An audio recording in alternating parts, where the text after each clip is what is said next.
Assalamualaikum warahmatullahi wabarakatuh. Perkenalkan, nama saya Arlita Ningrum Praditasari. Saya dari kelas 7D. Saya akan menjelaskan tentang ciri-ciri makhluk hidup. Bumi ini sangat luas, menampung beraneka ragam jenis makhluk hidup di dalamnya. Secara umum, makhluk yang ada di bumi dapat dikelompokkan menjadi dua jenis, yaitu makhluk abiotik dan makhluk biotik. Makhluk abiotik adalah makhluk tak hidup atau disebut juga benda mati. Contohnya seperti sepatu, motor, mobil, tanah, air, dan lain sebagainya. Dan sedangkan makhluk biotik adalah makhluk hidup seperti manusia, tumbuhan, hewan, plankton, dan masih ada beberapa jenis yang digolongkan di dalamnya.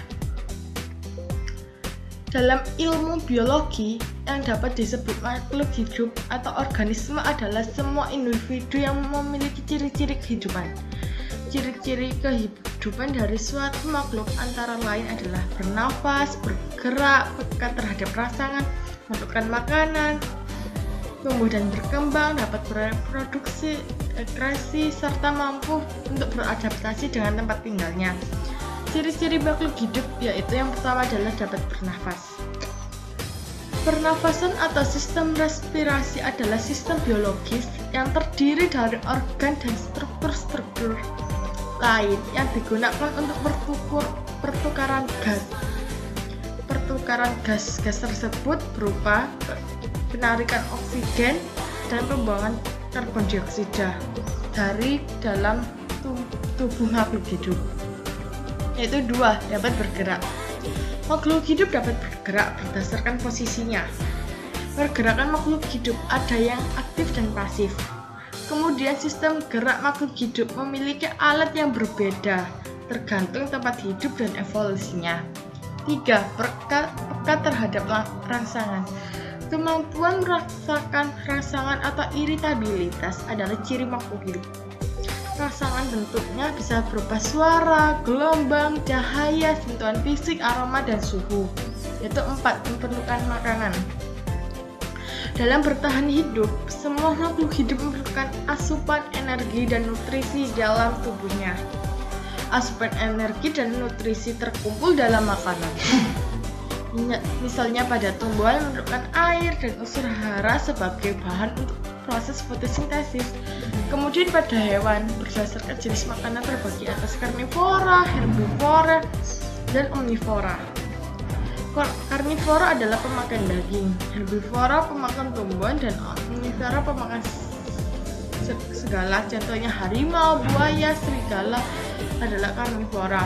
Bahan daging memiliki banyak mengandung energi untuk hewan tersebut hidup di dalam air. 5. Tumbuh dan berkembang. Secara fisik, makhluk hidup akan bertambah besar seiring melangsungkan kehidupan. Ukuran besar ini dikarenakan volume jaringan dan sel tubuh yang bertambah. Pada manusia atau hewan yang memiliki kerangka tulang akan mengalami pertumbuhan. Proses pertumbuhan tulang pada masa awal merupakan proses penulangan primer, di mana tulang yang terbentuk merupakan tulang rawan atau kartilago, sehingga tulang yang dimiliki masih lunak.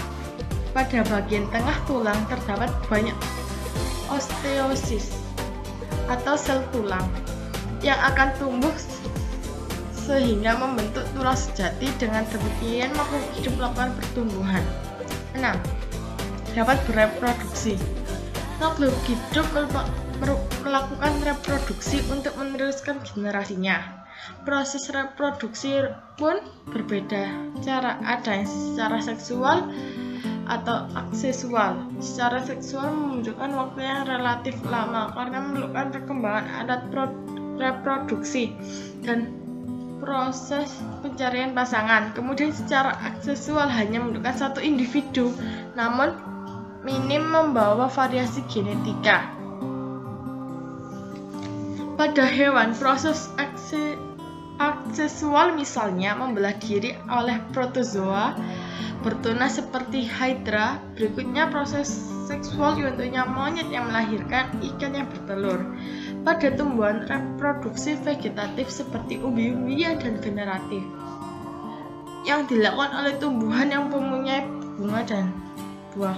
7. Adaptasi. Bertahan untuk hidup dengan cara menyesuaikan dengan lingkungan disebut adaptasi. Setiap makhluk hidup memiliki proses adaptasi yang berbeda-beda. Hal ini sesuai dengan kemampuannya dalam menghadapi situasi serta kondisi di lingkungan. Secara umum, macam-macam adaptasi ini dapat dibedakan menjadi 3, yaitu bentuk tubuh atau morfologi, adaptasi proses, metabolisme tubuh atau fisiologi, dan adaptasi perilaku. Cara adaptasi morfologi, bentuk paruh setiap burung dan bentuk gigi hewan berbeda-beda tergantung jenis makanannya. Kemudian cara fisiologi, misalnya hewan ruminansia sapi, kerbau, lembu memiliki enzim selulase untuk mencerna makanan. Sedangkan contoh adaptasi perilaku adalah paus ke permukaan laut untuk mengambil udara sebagai proses pernafasan. 8. Ekrasi. Makhluk hidup yang memerlukan makanan dan mengolahnya akan membuang sisa-sisanya melalui sistem ekrasi. Misalnya pada tumbuhan akan melempas oksigen. Kemudian pada hewan monyet akan melakukan air seni dan feses yang merupakan bahan buangan yang tidak diperlukan tubuh.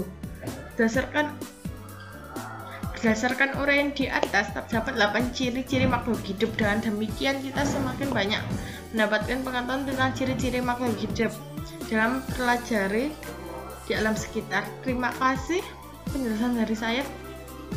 Terima kasih. Wassalamualaikum warahmatullahi wabarakatuh.